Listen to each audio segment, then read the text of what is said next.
Effective feedback starts with focusing on changeable behaviors, not personal traits.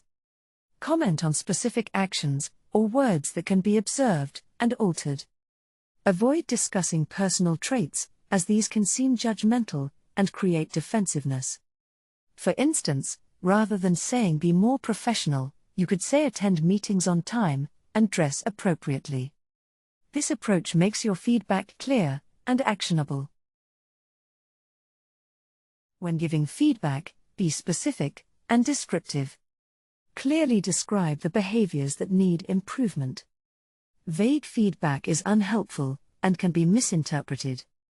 For example, instead of saying you need to be more reliable, say submit your reports by the deadline every week.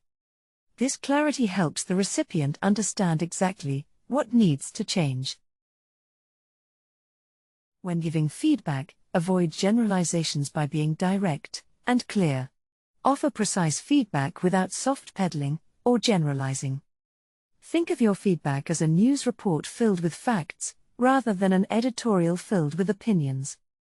For example, use specific instances like during last Monday's meeting, you interrupted your colleague several times instead of, you were often rude. Be timely with your feedback by delivering it soon after the observed behavior.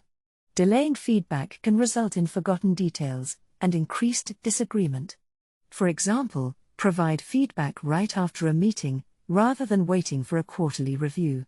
Prompt feedback ensures clarity and immediate relevance. Control the context of your feedback by choosing an optimal setting.